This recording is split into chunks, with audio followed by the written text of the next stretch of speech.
Welcome to Red and Black, everybody. I'm here today with Phil Anderson, a good friend and a man of God, and also a man of many talents. So, Phil, talk a little bit about your background and some of your aspirations, because you have many.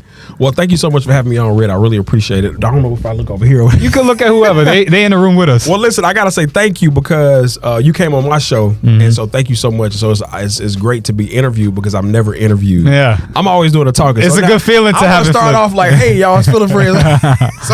so thank you for this opportunity. Man, I'm originally from Dallas, Texas. I went to Clark Atlanta University, got a degree in public relations, mass communications. I started acting at a very young age. I wanted to be an actor. Was that the original goal? I always wanted to be on TV and radio. So I went to high school for radio and TV. That was my high school. I went to magnet school, Lincoln High School. And then I went to college for that. And I switched over to public relations. So I've always wanted to be in the public, making a difference in the public. And I actually won SGA president when I was at Clark Atlanta University. I was SGA president, student government president, for those who don't know. And then that sparked me to become politically savvy. I always wanted to have a voice. Like, Phil, you should speak up for us. Your voice. You use your voice as kind of like your platform. Use your voice, but it gave me the opportunity to use my voice, being on the board of trustees, speaking up and out on things on campus, fixing things on campus. And I was able to fix things on campus, and I was able to make a difference with administration. And so that kind of led me on to where I am now. So now, as you know, I have a radio show on a station here in Harlem, in New York. I had a show on BET. Shout out to my acting mentor, Malik Yoba, who put me on, and a few other friends, Darren Grant, a few other people who are really big in Hollywood, kind of helped me get my start in Hollywood. I got a lot of stuff going on, y'all. I got a lot of stuff. But I came to New York after I graduated Clark in 2009. I graduated college in 2007. I stayed 2 years after. So I came in 2009, 2010. And Malik Yoba, my acting mentor, you guys may know him from New York Undercover. He was like, you should come to New York and act. And so I did. And then we had a TV show. It was a web series and it was on BET. It was called Shop Talk.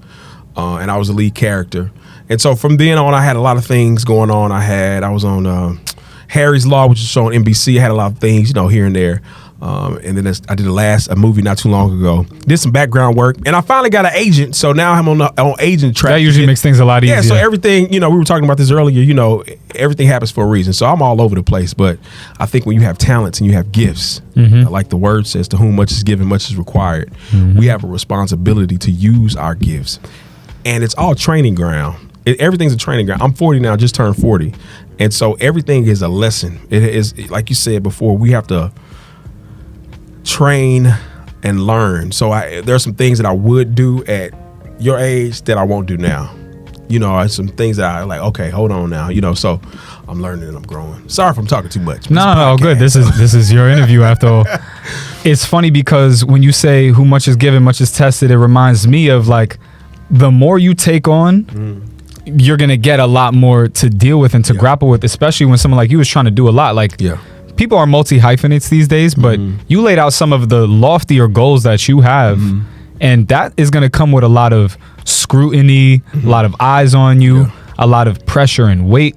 So how do you attack each little thing that you want to do, and mention some of them? Because you said even your family is like, what you been doing these days? What do you want to do? And what do you do for a living? Nobody knows what I do for a living. Exactly. Nobody knows. And these days, at least for somebody like me, it's like, well, I do things to help further a mission or help further some way bigger thing that I could explain in one role or something like that. So what's the thing that you attack one at a time, or how do you do that with your system? And what are some of the things that you want to do? That's a great question. I don't attack one thing at a time. I literally get up. I have a 9 to 5. I have 2 9 to 5s. One don't know about the other. Yeah, they don't know now. Lord. No, so I have 1 9 to 5 main one that I get up at 4:30 every morning. I go to work, clock in at 6 a.m. Another job is a part-time gig where I'm a director at a college where I help young black men become teachers. Sorry, I keep knocking the table. Where I help them become teachers with NYC Men Teachers. It's a really great program.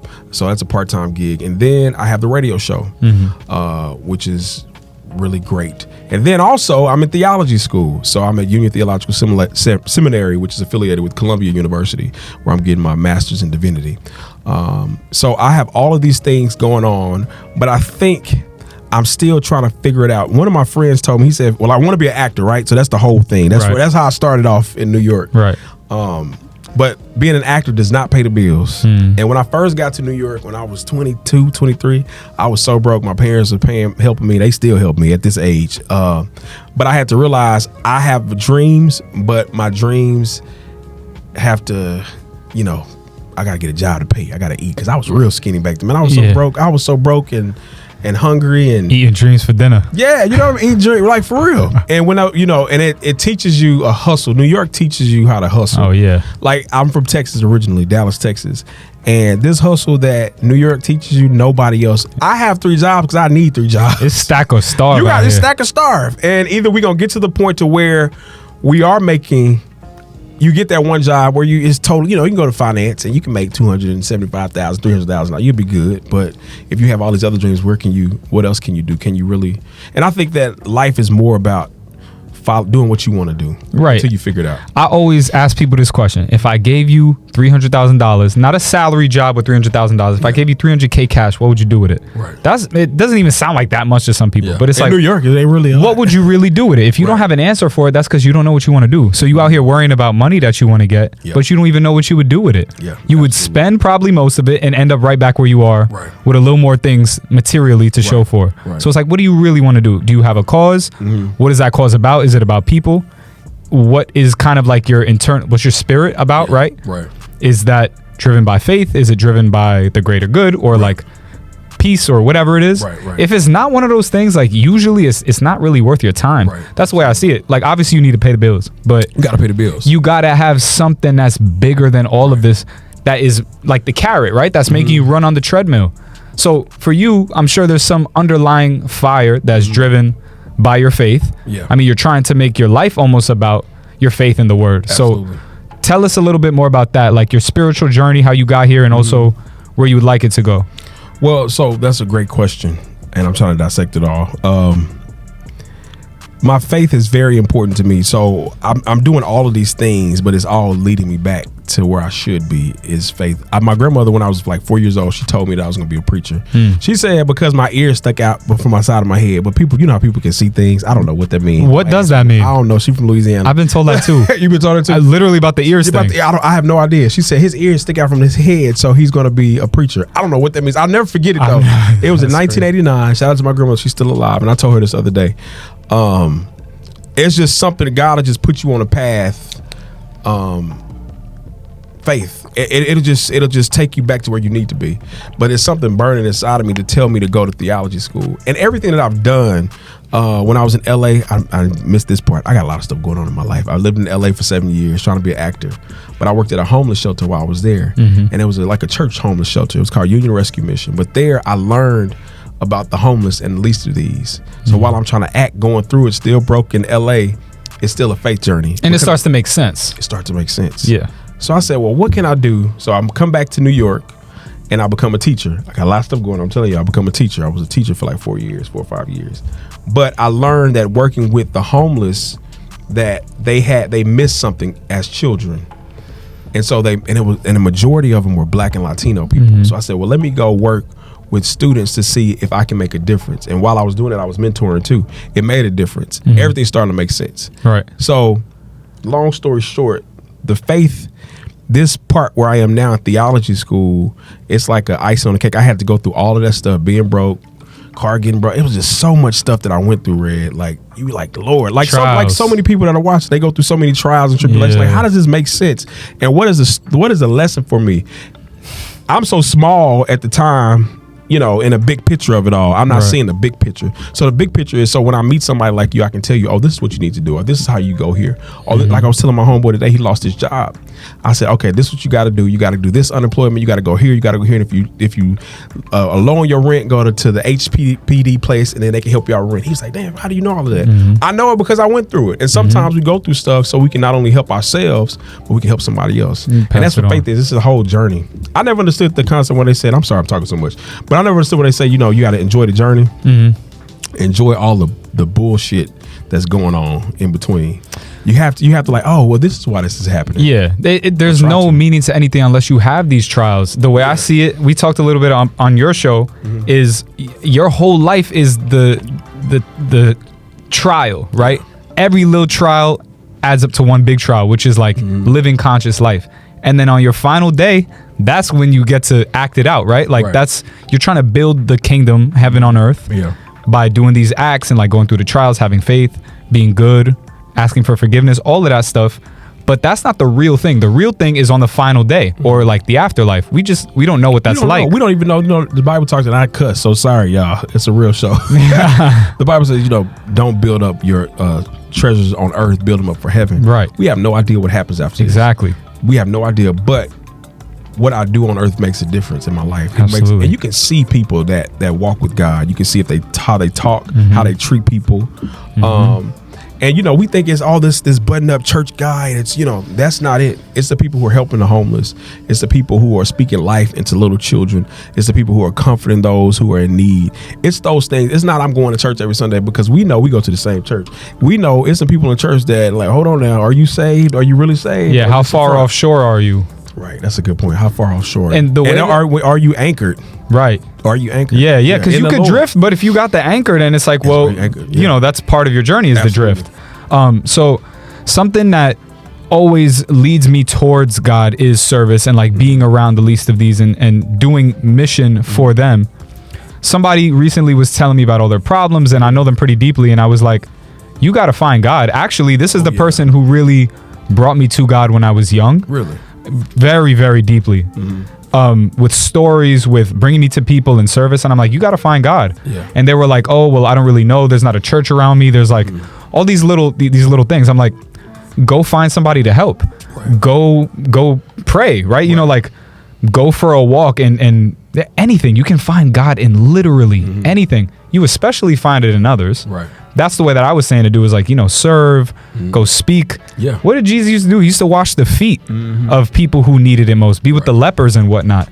And that's not just like a way to really demonstrate his greatness. It's a way of like, you can do that too. Right. That's really, that's the point of a lot of this and the way you can find God, in my opinion. I think too is finding like peace within yourself, because God is in all of us. And so if the person that you're talking about, they said they showed you God, but then they went away. God is still there. So you gotta go back to where you were. Right. You gotta find it within yourself. Right. Because a lot of times we let these outside influences dictate our inner. Institutions even. It makes us the institutions, work, school, the powers that be.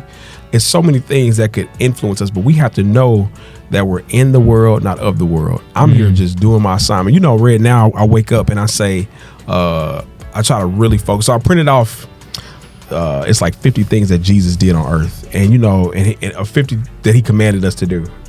And there's a list? It's a list. I need that list. Put it in ChatGPT. I need that list. I should have brought it. It's a list. It's a list of things that he told us to do, like love thy neighbor, the least of these, so many things. And so I read it every day just to get it in my mind about what I'm supposed. And nowhere in there did he say condemn. Nowhere.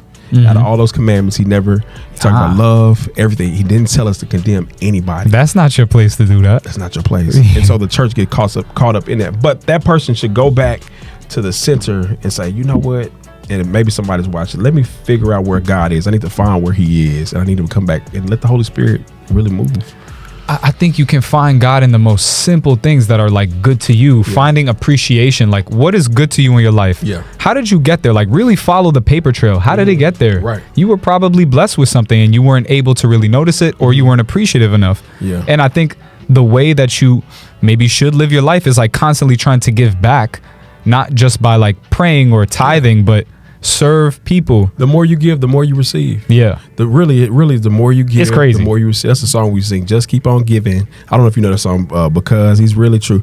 All you gotta do is just keep on giving, and God will give back to you. And we get so stuck. And one of the things I've been having an issue with my whole church experience right now, which I shared with you.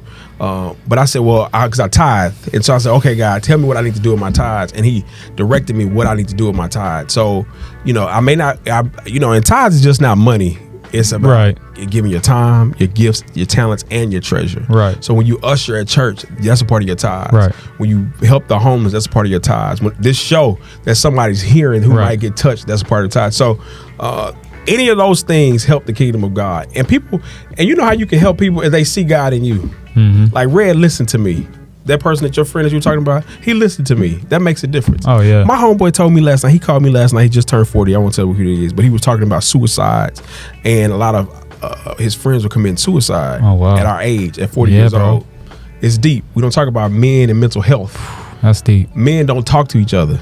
Yeah. He said, somebody told, you know, they just listen to him. They listen to what he said. Thank you for listening to me, because I thought I was going to, not me, but the man said that he thought he was going to kill himself. But my homeboy had a conversation with him. And it's those small things, those small moments that help you. That's sacrifice. Right there is sacrifice. Being able to listen to somebody else, give your time, give your ear. You know, some people, you talk to them, you can see they can't listen to you. It's hard for them to do that. If you listen to somebody else's problems, especially as a man, it's so rare that you can see in real time the service that you're doing for them. Right.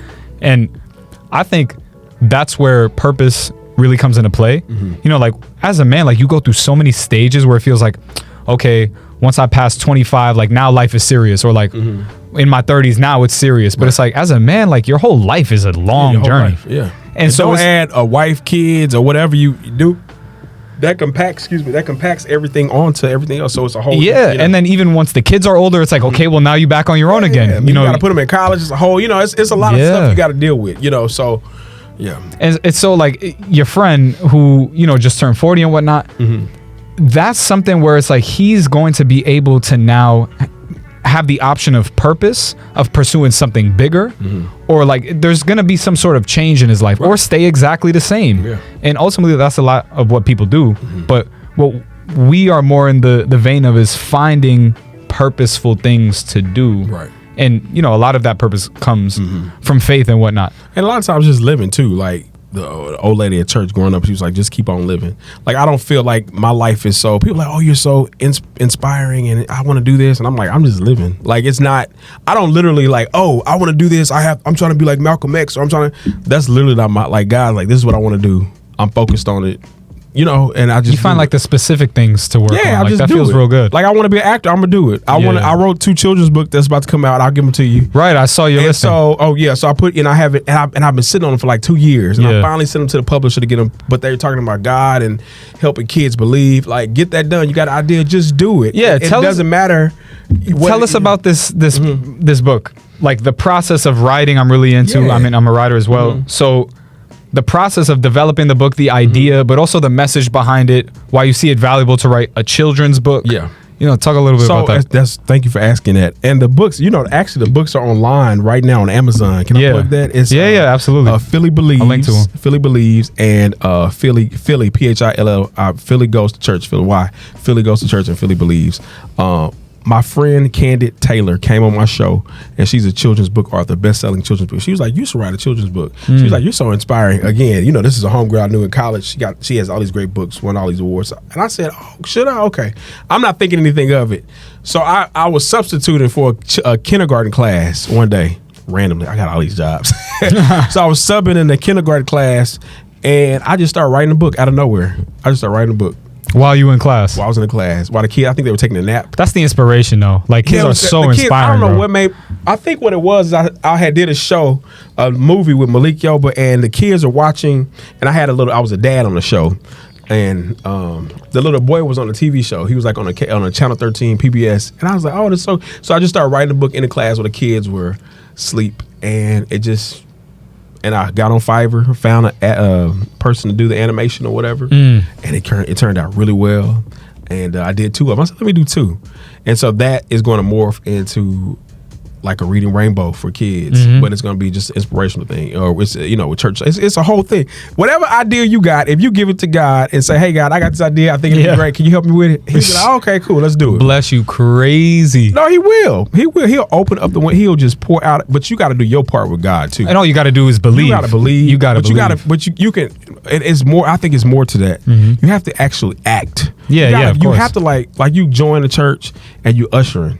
you can't just go sit in the pews just to sit in the pews. No. You have to actually be active with your faith. You gotta say, God, this is what I want to do. I got too much energy to sit there. Yeah, you have to make it work. And I can meet you, but you gotta. He take the whole way. Absolutely. Like I have. That's just kind of my whole being. And it's like I could sit still for only so much, and I'm like, okay, now I have a creative idea. And now I'm trying to act on it. I'm trying to build on it. I'm trying to include others into it. You know, at Abyssinia, I have thousands of ideas that I eventually want to build. But for the children's book, I think it's so interesting that you're speaking directly to youth. Yeah. And that's kind of like building the next generation in an intellectual and a spiritual way. Yeah. Which is like that seems almost very distant in society now. I mean, I grew up reading a lot of stuff like that, like children's books about faith and about kindness and all that. It's certainly about kindness. It's certainly shaped, who I am as a man. Yeah. As a man, as a little boy, but as a man, those are my foundations. Well, it starts like with Sesame Street. We all started. I mean, I don't know how old you are, but it started like I watched Sesame Street. Sesame Street, Barney, all those shows. It starts when you're a child. Yeah. And so, but now society is so bad. Oh, it's lost. It's lost. We are living in a generation where people are lost. My generation, I don't have kids yet, and the people I went to college with, they just started having kids. But the people I went to high school with, their kids like 18, 20 are in college. A lot of people are just lost. They don't believe in God anymore. They're worshiping everything but God. They'll worship rocks. They'll worship the sea. They'll say, "Oh, well, this is what our ancestors know." Your ancestors worship God. And so it's so many things, it's so many levels, and even in society today, with Trump, with the Palestinians, how they're treating the Palestinians and starving them, and there's just corruption all throughout every institution, and it's bleeding onto the people, and people have largely lost faith. And this is the thing, like, I don't want to go around preaching to people like, you should believe in God, this and that, because it creates this reaction from people. But really, it's like, at the end of the day, we all do want to believe in something, like, no matter who it is. And it's like, I get it if you're thinking too literally about it, but it's like, how do you feel you want to be? Do you want to feel good and kind? Do you want to feel rewarded for being a good person? That's how it works. You will get rewarded for being good. Well, I disagree with you. I disagree. As a theologian, I understand that there are different gods, but for me, they're not for you. There is one God. Yeah. And he's the God of all of us. That's what I believe. And so I hear what you're saying. But I think we should preach to people about God because they need to know about God and how good he is. And I think they need to understand that there is a God and you will. And just because you're a nice person, I don't have a heaven and hell to put anybody in. I hope I go to heaven. I can't condemn anybody else, but there is a God and he is real. And there are little gods. Well, that's what I'm learning in theology school. There are little gods. There is a God, but the Bible talks about that too. The Bible talks about the smaller God. There is a Lord. And there's but that's a whole nother conversation. Yeah, I don't even know too much about that or think about that. It's a whole thing. It's a whole thing. Is he it said he is the Lord of lords? So there are. So the Bible recognizes that there are other gods, and he talks to the Israelites because the Israelites were so disobedient. Because they kept worshiping the other gods instead of the one true and then like idols God. And stuff. Yeah, but even that you're not focusing on they're focusing on the idols and not focusing on what you should be focused on. The true and living God. What exactly does that mean? The true and living God. The true and living God for me is God the Father, and then you have God the Son, you have God the Holy Spirit. So there is one head God above us all. And he runs everything. So the scripture says the earth is the Lord's and the fullness thereof, the world and they that dwell therein. So everything on this earth is God the Father. Now when it started going down to other religions, I don't. That's more of a theological debate. Right. But there is one. For me, there is one God. That's how I see it. I see it as like God represents love, goodness, peace, creation, all that stuff, and you can see it in almost everything. Right. That's how I like to see it. I actually think it becomes a little more challenging for me when it becomes like strictly biblical or like, the scripture really speaks to me, but like the specifics of it, that's where I get a little bit lost in it. Cause I'm like, I believe in God and I feel it and I know it, but then it's like, well, who wrote this specific part? Or like, you know what I mean? What do you think about that? About who wrote the Bible? Not necessarily that, more so of like, you said the different religions. The different religions even have different prophets and different individuals that even embody God, but they're different. And it's like, that's where especially when it's like a human association, it confuses me a little bit. Right. Because it is a human association, and it is, the Bible was written by man, inspired through God. And there's so many missing. I mean, this is a whole theological debate. I mean, like the Dead Sea Scrolls and stuff like that. Yeah, it's all of that. It's all of that. But I'll tell you this, for those who are watching, God is so, we can't put him in a box. Right. I can't say that God didn't make Hinduism, I can't say that God is God. He made everything. And who are we to tell?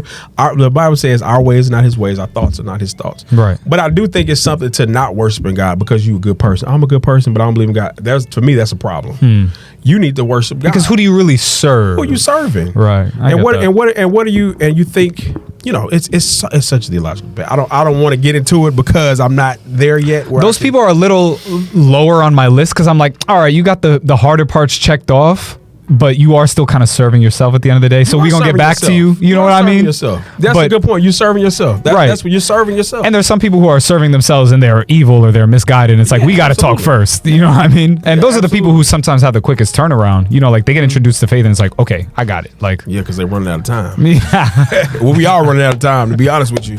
We are. But I think funny. the tenets that Jesus talked about, I talked about the 50 commandments that he gave, that's on the chat. You look it up on chat. Because I was trying to get everything together.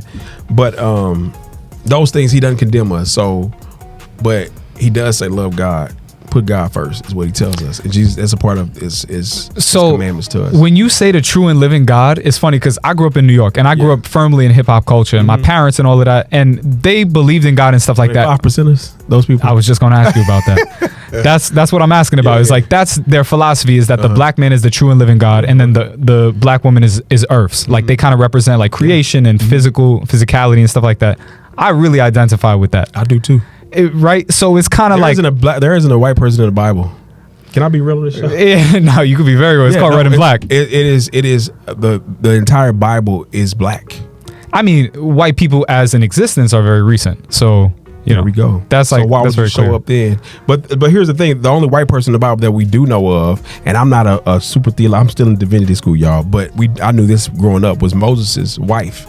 When she had to be sent to the Caucasus Mountain because her eyes turned blue and her hair turned blonde because she had leprosy. Well, look it up. So that's we know that blonde hair and blue eyes is a genetic mutation and it's recessive genetics. We know that everybody doesn't know that because they think it's better than. But what people don't know is that black people have blue eyes under there. Well, we do. You have brown eyes like me. So if you take this off, we have blue eyes underneath there. We are melanated eyes for a purpose. Like it's your hair is bushy because it repels sunlight. It keeps you cool. We don't, it's so many things that is hidden from us. We going all around it. I love this. But they're going to keep that from you. They're going to keep it from the little black kids because I don't want you to know who you are. Right. If I really told you that you were we are children of God. So because we are children of God, there are certain things that we have automatic access to. Facts. I have access to healing you. I have access to changing people's minds. When I walk in the room, I say I own the room. Power, That bro. is the power of God. It's crazy. And it's a real thing. It is so obvious. It's a real thing. It is so obvious. And that's why we connect, because that's a God thing. Yeah. It's a God. When you meet people who know God and who are God's children, where you're not like, oh God, let me get away from this person. It's a real thing. Yeah. Yeah. And in these days in society, I personally feel all the time the attacks. Wherever there is good, there is evil trying to stop it. They gonna mess with you all day. Bro. It is crazy. Even your own people. It's like even your own people in church, they're gonna attack you because they see the light in you. Yeah, it's a weird place to be. You gotta be like, listen, I am a child of God, and my Father owns a cattle on 1,000 hills, and so whatever you got going on is your issue. You take it up with Him. That's how I like walking out. When I walk around Manhattan, I don't care about what these people talking about. You feel I don't it care. Though. These people are haters, and I'm from Texas, so I'm used to. And and I told you this before. My ancestors have been over here. I did my ancestry. I didn't finish, but we stopped at 1730. Oh wow. We went up to 1730 is where we stopped on my mama's side of the family. So I got to keep going. Yo, this is our land. Yeah, 1,000%, bro. We're talking about go back to Africa. We've been here. 1,000%. You just got here on Ellis Island. It's the land, and then it's also the society they live in and benefit from. It's like we are literally the foundation of your whole thing. And the reason why you got money is because of slave money. Slave money, and then right now the whole corporate thing, obviously mass incarceration. You don't pay us well. I think about Henrietta Lacks. Henrietta Lacks. Jackson's story with the breast cancer, her genes. I mean, there's so many stories like that. Like, yo, we are walking. You know, that 5% thing is funny though, because it's funny. It's like Erica Badu and all of them. I love them, but I believe in that too. But we are. I mean, we probably are many. Not to sound like sacrilegious or anything, but I think we are. We are God's children. So he blessed us. That's with how certain I things. see it. That's how I see it. It's like they say the black man is the true and living God. That's why when you said that, I'm like, is that what that kind of means? Because I kind of feel like, well, if I am God's soldier and I'm just like living exactly his word, it's not really me. It's not read in his consciousness. It's not me. Yeah, it's God. It's just kind of God using me to enact his mission, which from day one, his mission is like, be kind to my creations. You're separate from them because you have the ability to know. Yeah. And that's why I feel like, okay, well, it's not really me. I don't care about me. Like, whatever. Yeah. If I'm doing his work, it's like, well, I'm not trying to say I am God. It's kind of like, well, what is that then? I like that you explain that way, because people are like, I am God. We are God. You're like, oh, you kind of. If like, I'm not gonna go around saying that necessarily. People do say that. You know, we call them hoteps and yeah, like I mean, like I grew up like with Rakim and Nasir Jones and AZ, and like they really speaking it like that way, and that's how I understood it, and I felt that. But now that I'm more rooted in traditional faith, it helps me kind of like, all right, I see my place. Compartmentalize. Yeah, you can see where it humbles me a lot more. Yeah, whereas because if you were God, you could heal poverty. You could do like that's not. Yeah, and I have flaws, and I know them, Totally. and I know I will make mistakes. And when I make them, I'm like, oh, that's the difference. Yeah. Because sometimes when you're really in a good rhythm, you got good momentum, you solving things. You're like, oh, you're the man. Like you feel it, and then you slip up, and it's like, yeah, like because you're human, right? Exactly. So I want you to recognize that you are human. Exactly. And I am God. My mom used to say that when I was a little kid. When I would do something like, I would have like a lot of pride, and then I would like trip or like something embarrassing. She'd be like, "That's God trying to teach you a lesson." I'm like, "Damn, that is that." Because being a little arrogant. I was feeling myself a little too much. That's true. But yeah, so in New York, we grew up with that 5%er mentality a lot. Like definitely the hip hop thing is like, we are the ones who are oppressed and we're in poverty and we're in the streets. It's everybody for themselves, but we have the protection of like, we're powerful. Yeah. We have God on our side. And God is always on the side of the oppressed. Yeah. He's always on the side of the least of these, which is so odd to me, you know, in learning and studying the Bible. I grew up in the church, but studying the Bible from like a classroom standpoint, like at Columbia, at Union Theological Seminary, it's so different because you see it from a theological way. Like the pharaohs are black, right? But so are the Israelites. So whose side was he on? If that idea of us being black, if God is black, right? But he's not on the side of the kings, but he's on the side of the Israel. So there's so many layers to just understand. Like they're all black, but they're different kinds of black. We think of race more dominantly now because it's a racist country. Now we do. Yeah. But in the past, we weren't thinking like that. I mean, like that. In Africa, how was it? Tribal. It was a tribal exactly, thing. like the hundreds of different ethnic groups and stuff like that. Tribal. And we right next to each other, but I don't mess with you because you that. You know what I mean? It's a whole. Yeah. I mean, even now to this day. Thank you for saying that. That's a very good point. Yeah. Well, no, even now to this day, because we're tribal when it comes to Africans, not liking Black Americans, and Caribbeans. Not like, it's so many things. People don't want to talk about that, but that's a real. What's her background again? What's she? I'm Belizean and Honduran. Okay. So it's African on my dad's side, and then like indigenous Mayan, really like the Mayan Empire. That's what my mom's side is. Okay. But yeah, even that is just kind of like. And you see, with them, I always talk to them about this. I'm like, y'all have such a different experience. You born in a third world country, you came here very young, but y'all still embody that. I'm in America. Like you're American. I grew up in this. You're straight American. You know what I'm saying? So it's like I have a very different experience, and my understanding is very like Black American. Like that's how I feel. Oh, you grew up. You feel like you're Black American. I mean, it's different because like phenotypically or visually. I mean, I would say you Black. You know. Yeah, it affects how people treat you a little bit. Absolutely. Like I don't have the same experience as others. You know exactly, but. Yeah, that's the experience that I had growing up, and that's what I identify with and feel like and whatnot. You're very ambiguous. Like you wouldn't know I didn't know what you were. I mean, because it's New York. It also depends on what people's experience is. Like my cousin. It's not that big. You know what I mean? But it's a whole different. But it is your experience, and it's like if you're a Black man like me from down south. Yeah, we have all colors. Like all my cousins, we all look different. You know what I mean? So, but when you come up here, it's like, oh. I'm not Black. I'm Dominican. You know. Yeah, I mean, I would never say that. So many things. People. So it's I literally never say that because I mean, even my parents, like I said, like they more identify with like being in America and stuff like that. So I never grew up saying like I'm my ethnicity. I say I'm Black. I'm Black. Yeah. Yeah. So it's just kind of like this is the thing too. People are not able to distinguish like the cultural similarity. Like we have a similar culture growing up and we look similar, but it's like, oh, because I'm from a different place, now we're separate. Right. Like that's you were saying with like Black Americans, African Americans, well, Africans. Yeah. That's kind of like the separation, because it's like, well, they have literally a different culture. They are different. That's a totally different culture. And that's why it's like, well, it's not race then. True. So it's not melanation. It's not that. It's like, okay, your culture makes you so, like, I walk in a room and I actually don't even feel connected to you. You know, it's funny you say energetically. It's so funny you say that, because even like me being from down south, my culture is different from a lot of people in Harlem. Oh yeah, because I don't have that same kind of cultural background that in Harlem. Like, you know what I mean? So I mean, even Texas is different from the rest of the South. Like y'all like your own country over there. Yeah. So I don't know. Black culture is kind of the same. Like also, yeah, like, yeah. You know, true. when you go from Texas, Louisiana, Atlanta, all those places, they kind of similar. Yeah. So because when I went to school with all those people, so we're all pretty much the same. But when you come up here, oh yeah, it's very different. Or even like Newark black folk are different from Harlem. But it's an amazing. I think it's so cool. One of my favorite parts about that Black diaspora within America is the migration came from the South into the different hubs of the country. Like LA has Missouri and Louisiana and Texas and Mississippi, and Texas is spill off because it's not close. Yeah, like California, I have a lot of family in Oakland and LA.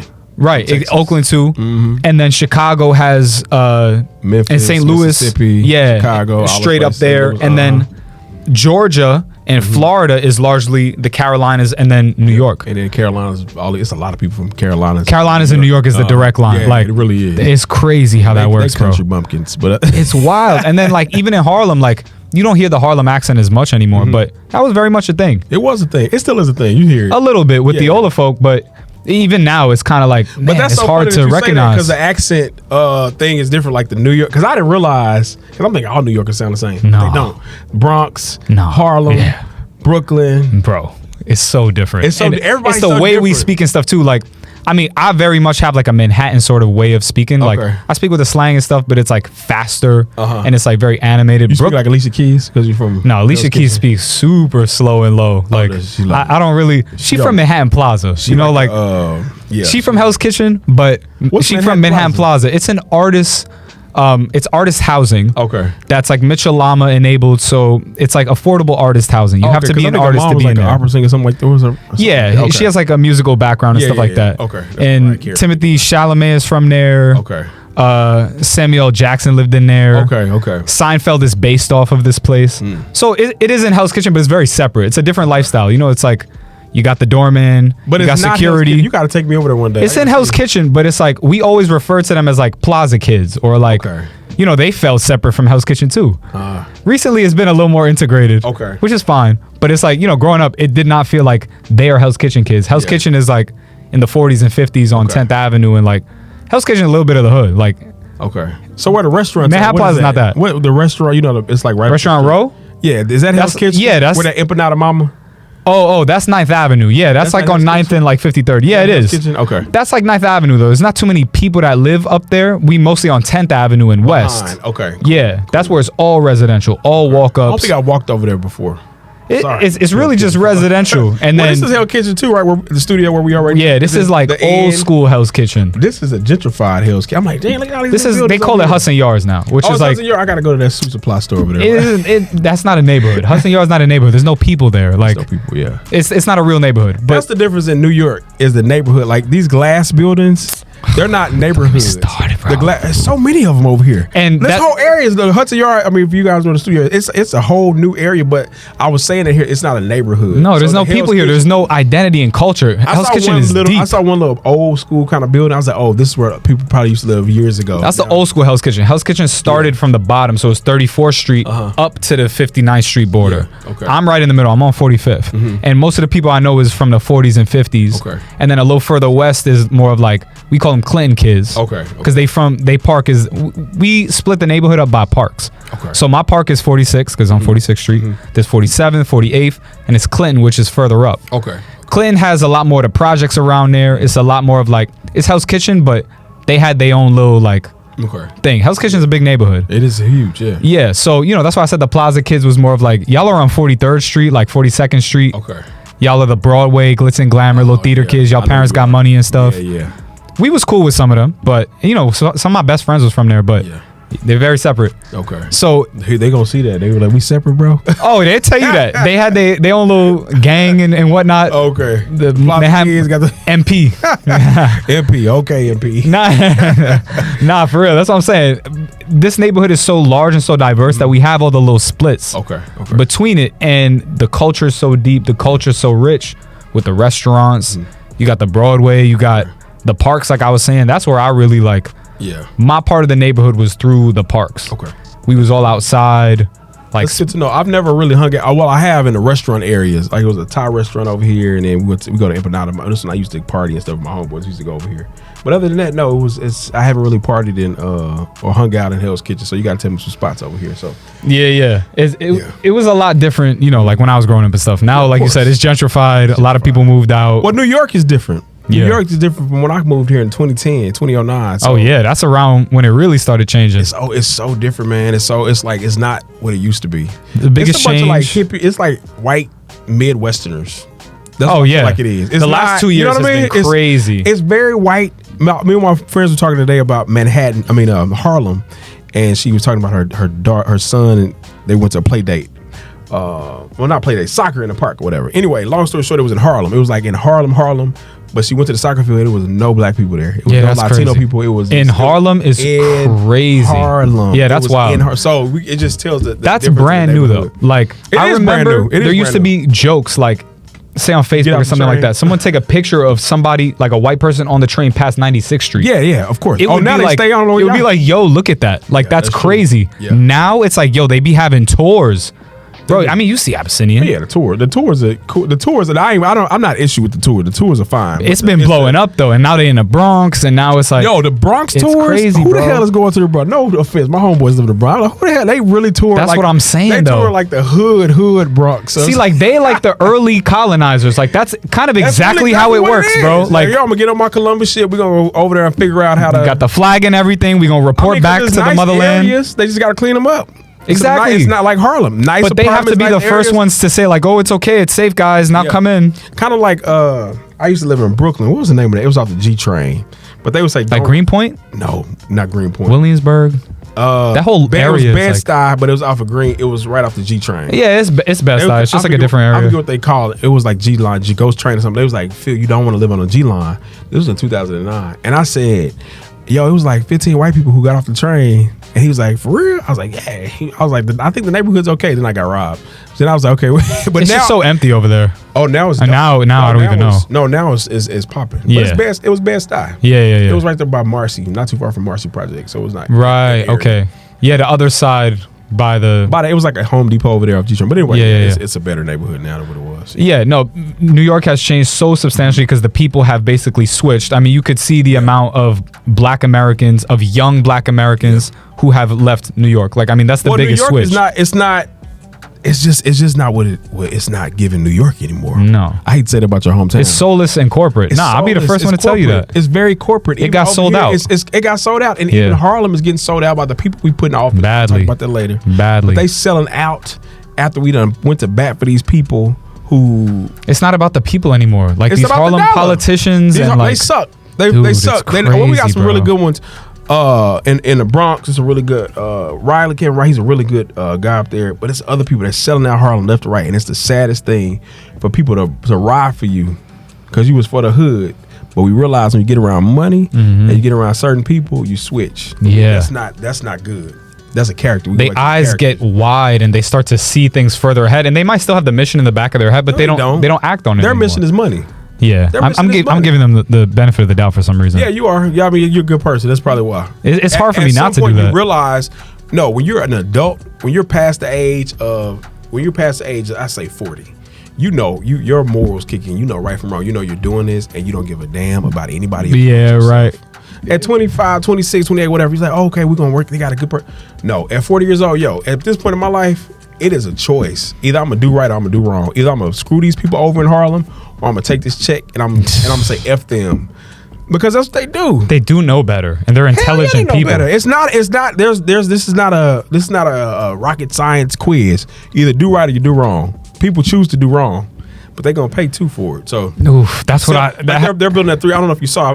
I think I sent it to you. 300 unit building. Oh, right. Or something like that in Harlem. Yeah, I saw that. And the city council voted. We know who's on the city council, and they voted for the buildings. Why would you vote against your own community that you grew up in? You know that's part of gentrification. You know, and then they only put like a certain amount of housing for the community. You know, people can't afford $5,000, $6,000 units. They'll say it's affordable, but it's like affordable for who? Making $150,000 in Harlem. These people cannot afford that. Now, mind you, Manhattan, people make good money. I make good money. People make good money. But the regular person in these communities, like a Hell's Kitchen, a regular community, they cannot afford $150,000. They don't make $150,000 a year. They're not doing that. Bro, Harlem, people are unemployed. People are disabled. People are sick. Exactly. People are sick. Yep. Like Harlem. All around New York. Yeah. That's what people don't realize. Like, people you see on the street, like homeless people and stuff, they didn't just appear there. These are people who are from the neighborhoods that you're walking through. Yeah. And they literally can't go anywhere else. And they've been there years and years. They've been evicted, right? Or they went up a little bit. Now they got kicked out. What do you think? They're just going to go to Pennsylvania? That's what people think. It's like, oh, well, you're going to move somewhere else. Yeah, why would you leave your neighborhood? How are you going to leave the only place that you've ever known? You've been there for 4 generations. Why would you just pick up and leave? You can't. You don't even have the money or the wherewithal. Like, you don't know how you would survive elsewhere. And that's where we come in. That's when we start fighting for people. Yeah. That's when we start kicking in our Jesus juice and say, hey, we got to fight for these people. We got to call out these people. Like you do with the house. We got to call out these people. And we got to say, hey, you're doing our community wrong. And you're going to pay for it. Yeah. And we're going to kick you out of office. And we're going to put people in office. But we got to change our mindset. We got to start putting people in office who actually want to be for the community. Yeah. Who are actually for the community. This is going to be a switch. I think it's going to be a switch. Yeah, 5 years or so max. I think you'll see the biggest switch. I would say 2 years. I think so max, too. Like you said, max, yeah.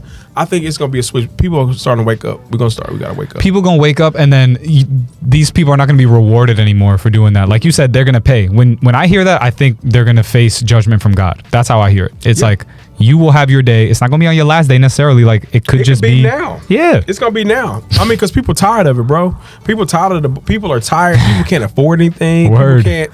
And it may not even be violence, but it might be, we don't know how God operates. You might lose everything. All you have to do is vote for your people. All you have to do is look out. All you have to do is vote for health care for people. These people choosing and electing to get rid of health care. It's their choices. Get rid of housing. This is your choice. Why would you get rid of Medicare and Medicaid? Dude. Why would you get rid of housing voucher for people who cannot afford it? Why would you mess with people's social security? Like the specific things that are keeping people alive. It's like pulling their IV out. Why would you do that? Because you made a choice. You sold your soul to the devil, and you're going to have to pay. Bro. You're going to have to pay. And I'm telling everybody who's watching, you're going to have to pay for everything you do. Just like we sitting here and we choosing to talk about this, it is a consequence for it. Either I had a discussion about this. It's a reward for it too. Mm-hmm. The reward that we want to focus on is a God reward. I can care less about what y'all talking about here on earth. Because guess what? God gonna take care of me. Bro, my favorite thing recently when I think a little bit about money, or like when I'm trying to like survive or like whatever. What's the scripture where Jesus talks about like whose face is on the money? Like, why are you worrying about your taxes or whatever? You're complaining about that. Yeah. And I told you to pay your taxes. Maybe it was render unto Caesar what is Caesar and give to God what is God. I'm not sure, but I know that Jesus, like, look at the face on the money. It's not my face. Like, you're worried about that. It's literally not even my face on there. So it's like, what's the bigger picture? What do you really care about more? Yeah. That's something that resonates with me a lot. Is like, well, in anything, your choice has to be God's choice. And it should be pretty obvious what his choice is, the good choice. Sometimes it's not obvious. You got to ask God to help you make it obvious. Because sometimes you may be in a situation where it's like, oh, should I help this person? Should I not? You know what I mean? Like, is it? I feel like it's really obvious to me. Well, sometimes, I mean, it depends on what the complexity. Sometimes it can get harder. If you say cutting Medicaid and Medicare for poor people, that's not a hard decision. Right. But if you're talking about, okay, would it make sense for me to build housing in this community because it gives a good grocery store, it'll provide jobs, but it may be a little bit more expensive. Like, how do I, those right, kinda, that's, But when you're talking about cutting stuff for people that's, those are the decisions. I think the hardest decisions for me that involve God and God's will involve myself, like being good to myself, or like balancing myself, forgiving myself and all that stuff, or like, should I reach out to this person, or like, should I be kind to this person? Should I smile and wave or something like should that? I cuss out this person? Right. Those are real. Those are real. Yeah. Those are the ones that are really tough for me. Right. Whereas like, get this person together, so I just walk away. The big moral decisions are really easy because I'm like, come on, like let's. What's the big picture about? But the small ones, funny enough, I think that's where I can get a little caught up. Yeah. So. Yeah. So obviously New York has all these issues, and like I think New York represents like. It's Babylon, right? I think in many ways it represents the larger societal rifts between good and evil. And now it's becoming more clear than ever, too, of like, what do these people stand for? What are they about? What are they trying to do? they will meet their reckoning, and then there will be some sort of flip. Yeah. I think there's a scripture about that. Obviously, the meek will inherit the earth, but like there's like a flip of like the guest list flip. That's what the guest preacher talked about. I got to find his name, but he came in and said that the guest list flips, and now the people who were excluded are going to be included. And I see that happening like in a very literal way because of how much strife and negativity is going on right now in everything. And I don't think I actually think New York helps a lot of people. Yeah, you mentioned Babylon, so you're supposed to the fall of Babylon. The fall of empire, which it needs to do. And we need a reset. We got to reset that. We got to reset. I don't know what's going to happen, but we need a reset. There's too much wickedness going on. There's too many wicked people, and people have wicked thoughts. I don't know why. I was watching Kamala Harris, and she seemed so defeated recently. I don't know if you saw last. It was Stephen Colbert. She seemed so defeated, but she was like, "I thought our system would fight for us, and we thought we would have the common sense to vote for what was right, and people don't." The system, nah. Yeah, because she knows the system is broke. She said that the system is broke. The system will never serve the people. It's meant to consume them. Well, yeah, of course, but the people should fight against the system, and the people are fighting with this for the system. But they need the incentive to do that. Like, why would the people fight if they don't know? Incentive to vote. Why would you vote for a racist man? Why do you need an incentive to vote for what's right? I think people got so used to Trump, and who got used to Trump? I think people got used to like the idea of, because he got off from those charges. Yeah. He's been saying crazy things for so long, whatever it is. I think people got used to that, and obviously a lot of people were indifferent, like, oh, whatever, like I don't even care what happens. They're both bad. I think that's what a lot of people thought. But also, I don't think a lot of people were inspired to vote for Harris or whatever. But also, I don't think a lot of people saw the evil in Trump and were like, we need to stop that. I think people are, for lack of a better word, not educated, and I don't understand why. And we talked about this on my show. Why immigrants, where he told you, I'm going to send you back to your shithole country. Why are you here? Why his policies were to close the border and to send you back to your shithole countries. He said that numerous times, Africa, all those places, and you still support this guy. I don't understand what the concept is for a person who has been accused of rape, not one time, but over 30 times, a convicted felon. Why is that so hard for people to understand? You see where his loyalties lie. But why is that? It's hard for me. I hear what you're saying, but why? So that's what I'm saying. They're slumbering. I don't know. When people talk about woke, people are slumbering because why do you think that's okay? And why are you used to a rapist, convicted allegedly a rape? Why are you used to that? Why is that okay to you? Yeah. Why does that not affect your moral compass inside of you? Because people don't have a moral compass. No. That's the problem. Yeah. And Harris doesn't speak to me. So an educated woman doesn't speak to you, but a rapist does, a convicted felon does, a person who has a history of being racist towards black people, not rendering to black people, to prosecuting, pulling a full page ad out on the Central Park 5. Central Park 5. Yeah. So that resonates with you. I see exactly who y'all about and what y'all about. That's why we need a reset. We need a total reset with everybody. I think a lot of people saw, or I know this is what's happening with immigrants, is that they see the gleaming lights of capitalism, of money. They're like, I can get opportunity here. And they can get that. A lot of them are, like you work Uber Eats, like you're going to have a deposit to your account. And that speaks a lot to them because they, especially now, a lot of these immigrants, they're younger. They're like 20s and 30s. They grew up drinking that Kool-Aid fully. Yeah. They're not rooted in faith. They're not rooted in national pride. Yeah, absolutely. They don't have nothing except like, okay, well, I want what the Americans have. They have TikTok. They have, even running water. Yeah, they have, like I said, hamburgers and Coca-Cola and French fries. Simple stuff. I was talking to my homeboy who just went to Colombia. He was telling me about, his trip. And I was like, they just don't have those things. So when you get here, you explain it on my show, when you have running water, but you forget about black folk who've been fighting for the past 500 years for everybody to get this, but you shit on us. You say, oh, well, we don't want to be like them or so and so. Well, guess what? The system has screwed us over too, because there's no reason for black people to be in a position there. Well, they choose to be there. No, that's not the case. You talked about a prison pipeline, affordable housing, getting jobs. The black women, I think the study was like 400,000 black women have lost their jobs since Trump has been in office. Yeah, you can see educated black women who are losing their jobs. Yeah. How is that okay? These jobs obviously don't optimize for people of color, like whatsoever. Like you can see it very obviously in like the composition. Walk around Manhattan. How many black people you see in like, you know, the shirt and whatever? You know, it's crazy. You see a lot of homeless black people. Have you noticed that? The mental Dude, I talk about this all the time. And it's so The scary, man. I grew up in Hell's Kitchen with homeless people everywhere. I did not really ever see people without shoes growing up. I see people without shoes all the time. I saw somebody they walking down the street without shoes. I see people filthy and tattered. Like, that is not what homelessness used to look like. These are young black people. They're young people, and they're younger than me, bro. They're young black people, but that meth is a problem now. Yeah, it's so much. It's so many layers. This is a difference though, because meth heads, you know, like I see it all the time. Like, they are actively pursuing the drug. Like, they're chasing the high. But what are these people doing? There's a lot of meth heads in Manhattan and stuff like that, but you can see that it's different. Black Americans, young black Americans, they look disillusioned because they were taken, like everything was taken away. Yeah, you probably thrown with jail. So many bro, things. But even this is the thing, like, it's sad, bro. A lot of it is mental. It's mental health. Right, but some of it is not. Like, bro, I talk to dudes that are like my age, younger, like a little older than me. Like, we are in like the same position. They wearing like the same clothes that I would wear if I was put out. They got a backpack. They got like the basketball sneakers on and stuff like that.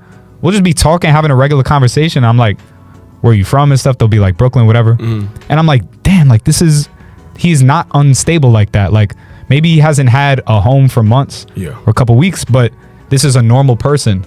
He's put out. Maybe he doesn't have a support system or whatever. That's what it is, a support system. And I look at my life, and I'm so blessed to have my parents. I can call them for anything. Yeah. You can too. So it's so many things, and you're right about that, and we don't think about that. Yeah, there's not always a problem that has to do with them. The thing about it too is that their parents don't have a support system. No. It's a generational issue. But it's so many layers to that too, because it's a generational thing, and we've got to train people to get educated, to get money, to figure out, and getting money does not mean selling drugs. You can get it the legal way. Stack your 401k up, go get your house. Y'all been living in projects for 4 generations. Okay, y'all, let's start putting our money aside and let's try to get a house so we can have some kind of equity going. You know, it's so many things, but we have to learn how to teach, and that's going back to the homeless shelter. Yeah, that's what made me go teach, because I said, I mentored about 20 young men in Harlem at this place called Friends of the Children. I did that simultaneously. So that's, I always keep money coming in. Yeah. And about 15 of them went off to college. Oh wow. Graduated full scholarships. Wow. Majority of them grew up in the projects. All of them. Wow. My boys would tell me, the last boy just graduated, they would tell me, nah, Mr. Phil, I'm gonna quit school, full ride. One little boy, I said, I had to cuss him out. I said, no, you're going to college. Full ride is crazy. You're going to get your education upstate. I said, you're going to get your education. He grew up in the projects. His mama had 3 other kids. He said, no, I'm going to go work at this restaurant. I'm not going to say the name because you know what I'm talking about. I'm going to go work at this restaurant. Let's just say Chipotle, because I got to get this money right now. No, you need to get your education, bro, because that's what's going to make you. That's going to help you in the long run. So we have to help change each other's thought. We have to help each other. The New York mindset. And no offense to New York people, I'm from down. It's a different, not you, but so many people have this mind. It's like I don't know what to say. I don't want to be offensive. We have to help them think bigger. Yeah, you can have a house in Manhattan, in Lower Manhattan, on the water. You can, bro. Just because y'all been here for 3 generations. Yeah, like I literally had arguments with people about being in the projects for 3 generations. That's not okay. Nah, bro. It's not okay. It's not okay when apartments were $250 in Harlem, Abyssinian, which you probably don't know about, was back when Calvin Butts, they bought up all the apartments in brownstones in Harlem. Apartments were $250. $250 for apartments. Brownstones were $10,000, $15,000. They wouldn't give black people loans to fix them up, but the church went up and bought them all up. Dr. Butts would say, buy them up, because they're gonna come get Harlem. They come get Harlem sooner or later. And look where we are now. Brownstones are what, $6 million? Exactly. And if we were available for that opportunity to purchase, you know, that's the thing. But we are available. $250 for an apartment. These are huge units. So we have to change our mindset. Like now, your 401k should be stacked. I don't know what you do for on the side. You should be stacking your money up, getting ready to buy your brownstone or buy your house or wherever. Yeah. You know, just start. You should, and I'm sure you have. You're totally different from a lot of get your money. I wasn't exactly so different though. I had to learn a lot of this stuff, Yeah, bro. you learn, but you can teach somebody else. So Yeah. you teach the next 15-year-old, or you teach the next 18-year-old. I changed the mindsets a lot of people that I encountered because yes, New York is very short-sighted. Like, I'm gonna get this money now because the idea is that we never are going to leave because we never have to. Yeah. And I always thought that too. And it's a rat race. It's a lot. That's why I work on these damn jobs. It's tired. I mean, I got a goal with it, but it's a rat race. You're trying to survive. So I understand that now because people are just literally trying to survive. It's one of them places. I gotta eat and I gotta pay this damn rent. And I mean, really, at the end of the day, like getting out the hood is one thing anywhere else. Getting out the hood in New York is crazy because it's just so many moving pieces and parts are just like flying around and stuff like that. So it is the mindset. Yeah. But ultimately, I think the biggest changes are the habits. It's like, what do you do with the money that you make with your paycheck? Do you just spend it? Like, what are you spending it on? Some tennis shoes. Are you? Oh my God, bro! Like I love tennis shoes up here. Yeah, the Jordans thing is like definitely like we used to wear nice. We always wear nice clothes, but y'all love tennis shoes and yeah, bro. y'all like everybody's a sneakerhead. It's streetwear, like because we walk around here and it's like you gonna look good. Yeah, it's like a Harlem thing too. Like Harlem people, they gonna look good. Harlem is like the Jiggy Central. Like that's Jiggy. Like Jiggy is How like you? Yeah. Jiggy is like that's like a Harlem thing, like swaggy, like this whole little thing, whatever. But like all of Manhattan, I mean, like Midtown and down is all like skatewear, Soho, like Stussy, Supreme, like that's where all this started from, and North Face and all of that stuff, and Jordans, of course. But like, yeah, it's a huge consumerist mindset. Just like spend all your money on Jordans, and just kind of like saying I have it, like that's the weird. That's because I got it. Like, you know what I mean? Who cares? I know. And like, but I mean, but I'm from Texas, so it's a whole. It's not easy to convince people of that, bro. Like, okay, like you got it, okay, but where are you living? Exactly. Where you live? Like, oh shit. But we don't care about that. We just like, I got a crib to go back to. I just got to go to sleep, and I'm gonna just wake up and go do it again. And that used to be viable. Like it used to be like, I'm gonna just get a room for the night, and that wasn't crazy because it was so cheap. Really. And you could still, go make money at your job. Okay. You got a girl that has a crib, maybe. Yeah, you got a girl. You got a cousin, whatever. You could always get a room for a couple nights, or like, I'm gonna go find a room. Where would they get a room from? Like a hotel or something? Yeah, from a hotel. Like YMCA used to do that. Oh, they did. Okay. Yeah, rooms for let used to be like a big thing. Oh, okay. This is like a little longer ago. I think like before the 90s, this was like very common. Really? Because I know we had a Y in Harlem. Yeah, that's like right there by me. That's why I worked out today. Exactly. That was like the most famous one for that. I looked it up. That's so funny you said that because they have like the rooms or whatever. Yeah. And I didn't realize. Yeah, showers, like, hallway bathrooms, right? Whatever it is. Like, it used to be cheaper to just survive in that way because the real point is like, I got to get to this money. And I think that's what we need to change our mindset. And I think a lot of people around America have that mindset now. It's a survival because, bro, $6 for some peanut butter the other day. Word. It's too expensive. It's not, even if you are making a lot of money, it's like, damn, like, do I need to eat or pay my rent? And then there's also nothing to do if you have free time with money. It's like, I'm going to go on a vacation. It's like, what you going to do over there? Like, you want to go on the beach and get sun and stuff? Like, sure. Yeah, go enjoy your life. Go tour and go see people, go learn the culture. Most people are just kind of like going to do what they do here somewhere else. Like, drink and get dinner and take pictures of it and like enjoy your life. Right, but that's what I'm saying. The reason I brought that up is that there's not so much to do with your spare time. Like, we don't know what to do with it anymore. We're so occupied. Maybe is that what you're saying? That's exactly what I'm saying. And also the cost of living makes it so that we're preoccupied with surviving. That's so funny because that's what I'm thinking about now. Yeah. You're just like, well, okay, it's everybody, bro. I'm off today, and I'm always trying to. What's tomorrow? New York. Yeah. And you're not allowed to live in the moment, bro. And if you look around New York, people look old, man. They look wore out. You're like, how old are you? Hell, bro. Stressed. And so now I'm in the process of like changing my mind. Like, like me, so that's all I got. Red show, I got this, but then I got people call. I got stuff to do, and I'm like, Phil, you got to get out of that mode. Like when it's time to chill. Because people in my family live to their 90s and stuff, and I gotta. Hopefully, I live a long time. But if not, if I'm stressing out, worrying stress about is what takes it down. I always tell people that I'm like, you realize. I'm kind of like joking, but I'm like, you realize chronological time is a capitalist institution, right? Like 2 o'clock this, clocking at this time. But it's really about events and about like interactions and what you build and stuff like that. Okay. Because when you really are like in something, when you're doing something, it's about that. Like you said, like being present, mindfulness. Present. I mean, I'm trying to get there. Are you present? I like to be. I think I'm pretty good at that, and I've worked on that. I'm always all over the place. Nah, I'm trying to learn how to be present. Yeah, I'm pretty present in that way. Like, I'm not really distracted too much by like technology that really kind of like manipulates you, and like faith really is the biggest one to do that because it's like I'm kind of always I have this like direct line. You know what I mean? That's how I see it. So it's like prayer helps me do that. Following my breath, kind of just like uneasing the tension. I'm like, what am I really trying to do in life? How can I better achieve that goal in the next moment? That's how I like to think of it. But I like that area that we were in of like, we need to gradually shift people's mindsets from consumerist, serving self to like something bigger. I think faith is the best way to get there. What are some other ways that you think, let's say young people or people that are a little lost can re-find that sort of purpose and meaning and like that quality of life?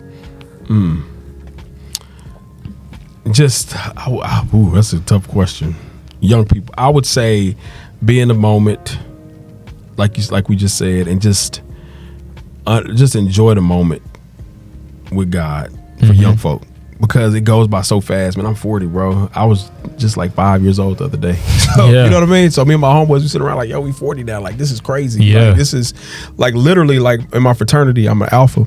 And so we looked at the young guys in the chapter now. They're like 19. They're like, yo, we were this like in 2003. You know what I mean? Yeah. And it goes by so fast. And you see your parents getting older and your grandparents gone. And so now we're stuck with this like, yo, I'm going to be gone one day.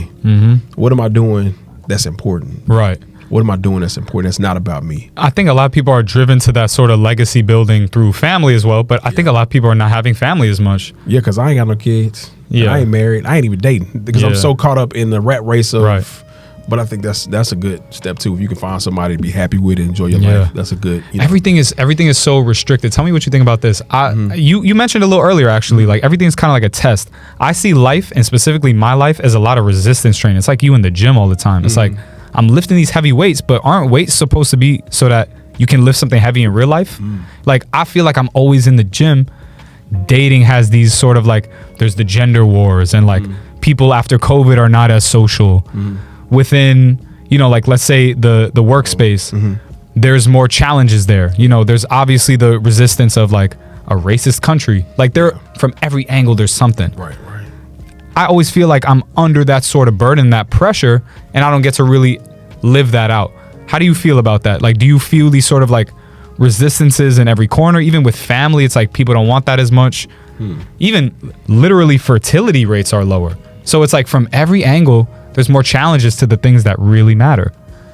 Honestly, I don't really have a resistance, because anything I want, I'm gonna get it. That's a great mindset. I don't know how to answer your question, but there is a lot of resistance in the world. And that's so funny you say you lifted the weights, but that's a great analogy, because if you lift the weights are supposed to hold us down, but we're fighting against it. Right. But I think our lives as black men, especially me, I'm total, and people tell me this, my cousin from the country, I was like, I'm not doing what I'm supposed to be doing. And I'm saying, he knows everything that I got going on. He's like, yo, you actually doing well, but we're fighting against the system. Our lives are antagonists to these big institutions, because they don't expect us to speak well. No, they expect us to be hood and ghetto and to cuss you out and fight you and smoke weed and do this and do that. They want us to be this typical, but that's not us. So our lives are resistant. Just like Jesus. And so his life was a resistant. Like I'm going, and they thought, we always say Jesus is a guy on the cloud. Look, Jesus didn't play no games with the folk. He was in there flipping tables. Like, who you talking to? You know who my father is? I'll tear this place up. You know what I mean? I like that one. I like that Jesus a little more. Jesus is not, he's not this like, I know, I'm bro. sure he is in heaven, but he's not. He's like, yo, we got work to do. How much of that was these institutions and countries trying to make black people specifically more feeble and more submissive? Because they know who we are. We built the damn country. Facts. You can't be Mexicans tried to do it. Indians tried to do it. They tried. The Mayans tried to do it. They couldn't do it. Yeah. But these black people, they could do it. They knew black people were raising kids, getting beat, getting hung. Still. And we persevering still like crazy. Yo, we still here. Yeah, that's wild, bro. You can try to, you gonna burn down our towns. You gonna kill. You gonna poison the water. And guess what? We still show back up. I know. You gonna try to lynch us. You gonna put laws against us. And right now, it kind of feels like that. When they say like the furnace where there was spots for 3, but then I saw 4. Shadrach, Meshach, and Abednego were in the fiery furnace, and then God was with them in the fiery furnace. Right. That's what they say. God was in the fire, or it might have been an angel. That's what I feel right now is like we're approaching this furnace, and it feels like, oh, it's over. Like even my friend, he's a painter, and he paints like black history and just like black icons and stuff like that. He's like, send me your stuff so I can see. Oh, he's amazing. He's a goat, bro. he always tells me his fear is that Black Americans will go extinct, and I'm like, impossible. And I'm like, that is a fear that I've had before. I don't hold it. I don't believe that. Yeah. I know it's not true. Yeah, impossible. But I see that we are approaching that furnace, and that they've tried it before. But I'm like, I see that. I see what y'all are doing. Like, look at they cut Medicare, bro. No, that's a very good understanding of why he thinks that as an artist as well, because he is a keeper of history. Exactly. He's a keeper of history. Bro. So the people of history always think that. So I'm a keeper of history too. We have to have people who are vigilant in our community. Like, you will not forget us. Yeah. They have tried to erase. They pretty much did. They didn't erase us, but they did erase a lot of our memory. Yeah. Because we don't know where we come from. Yeah, we don't that's know true. who we are. Well, we do know where we come from, but as far as like the historical evidence of us actually really being here in America before that's gone, or they're keeping it from us. So it's so many we think it's in the Vatican. They know everything. Like even erasing, the legacy and the contributions of like these figures that like when I grew up, it's like they are immortal. Like, like they will never go anywhere. And they want to erase them. Exactly. And that's why Take them off the website. Take them out the Black History, Exactly, bro. And like Corey, my friend, he paints these figures that I'm like, that's Michael Jordan, or like that's Michael Jackson. It's like how they are immortal. They are forever, right? Like their legacy is immortal is what I'm saying. For now. Right. And that's why I'm like, wait, like they really could be erased. Like if you tried to do that, that's what they're trying to do. We have to have history keepers, and we have to like stop them from. Exactly. It's gonna be a battle, a war of attrition, bro. Yeah. But no, you're right about the history keeping and stuff, bro. But I think we could put it there. But yo, this is man. No, I really appreciate, man. What a wonderful time. I've never had a time where I could like open up. Yeah. I hope I'm not all over. No, this was a good one, bro. Well, I don't want to come off ignorant or anything like that. I want to be real, and I think that this is a real show, and I thank you for this time and this platform, and it's only gonna grow for you, man. Yeah, thank you, bro. And be a history keeper, because that's what you are, brother. Yeah, absolutely, bro. Yo, really do. Phil, thanks for being on, bro. Thank you, man. All right, everybody. Thanks for watching. Peace.